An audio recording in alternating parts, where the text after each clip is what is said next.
அஸ்ஸலாமு அலைக்கும். Hi friends, welcome to follow tips Tamil. இன்னைக்கு கட்டி இல்லாமல் நல்ல சுவையான சாஃப்டான கேசரி எப்படி செய்கிறதுன்னு பார்க்கலாம் வாங்க. ஃபஸ்ட்டு ஒரு பாத்திரம் அடுப்பில் வச்சுருக்கேன். லைட்டாக ஹீட் ஆகட்டும். நம்ம இப்போ எடுக்கக்கூடிய அளவுகள் எல்லாமே இது மாதிரி ஒரு டம்ளரில் அளவு எடுத்திருக்கேன். நம்ம டீ குடிக்கிற டம்ளர் அளவு தான், ரொம்ப பெரிய டம்ளர்லாம் இல்லை. இந்த டம்ளரில் ஃபஸ்ட்டு ஒரு டம்ளர் ரவை சேர்த்துக்கிறேன். ரவையை சேர்த்து ஆயிலெலாம் எதுவுமே மிக்ஸ் பண்ணாமல் நல்லா வறுத்துக்கிறேன்.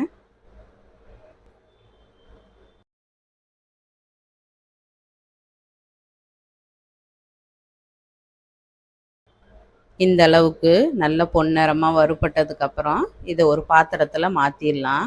அடுத்ததாக அதே டம்ளரில் ஒரு டம்ளர் பால் நல்லா காய்ச்சி எடுத்து வச்சுக்கலாம்.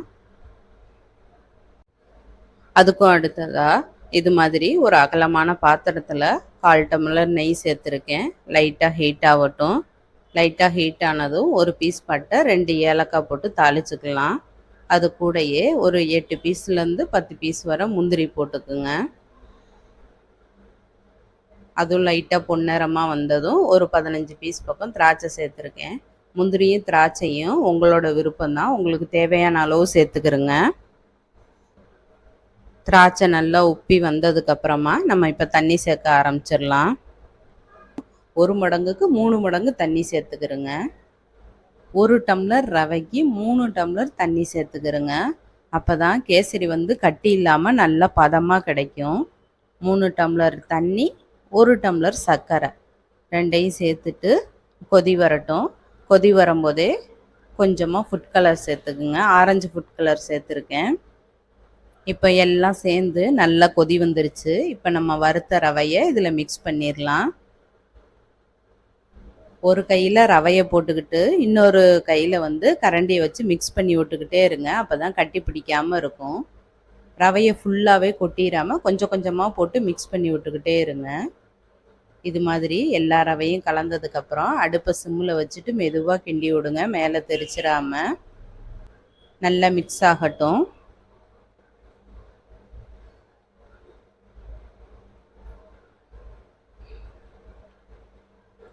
இந்த அளவுக்கு மிக்ஸ் ஆனதுக்கப்புறம் நம்ம ஏற்கனவே காய்ச்சி வச்ச 1 டம்ளர் பாலை இந்த ஸ்டேஜில் நம்ம சேர்த்துடலாம். திரும்பவும் நல்லா கிளறி விட்டுக்கிறோங்க. ரவை போட்டதுக்கப்புறம் அடுப்பு சிம்மிலே வச்சுக்கிறோங்க, ஹை ஃப்ளேமில் வைக்க வேணாம்.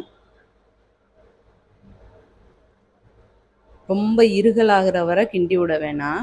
இந்த அளவுக்கு நம்ம நல்லா மிக்ஸ் பண்ணி எடுக்கும்போது எல்லா பக்கமும் ஒட்டாமல் சேர்ந்து வர ஸ்டேஜில், நல்லா உருண்டையாக வர வேணாம், ஓரளவுக்கு சேர்ந்து வர ஸ்டேஜ் வந்தால் போதும். இப்போ அதுக்கு மேலே ஒரு 2 ஸ்பூன் நெய் சேர்த்துக்கலாம்.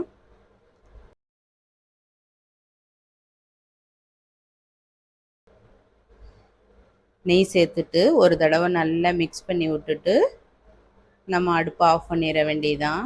ரொம்ப இறுக விட்டுறாதீங்க, அப்புறம் கட்டியாயிரும், சாஃப்டாக இருக்காது கேசரி.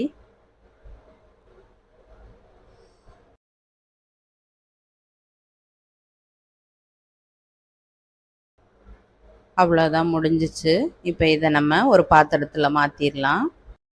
நல்ல சுட சுட அருமையான சாஃப்டான கேசரி ரெடி ஆயிருச்சு. நீங்களும் இந்த கேசரி ரெசிபியை ட்ரை பண்ணி பார்த்துட்டு எப்படி இருந்துச்சுன்னு கமெண்ட்டில் சொல்லுங்கள். இந்த வீடியோ உங்களுக்கு பிடிச்சிருந்துச்சுன்னா லைக் பண்ணுங்கள், ஷேர் பண்ணுங்கள், மறக்காமல் சப்ஸ்கிரைப் பண்ணிடுங்க. அப்படியே பக்கத்தில் இருக்க பெல் ஐக்கானே கிளிக் பண்ணிடுங்க. அப்போ தான் நான் போடுற வீடியோவுடைய நோட்டிஃபிகேஷன் உங்களுக்கு உடனுக்குடனே வரும். தேங்க்யூ. அஸ்ஸலாமு அலைக்கும்.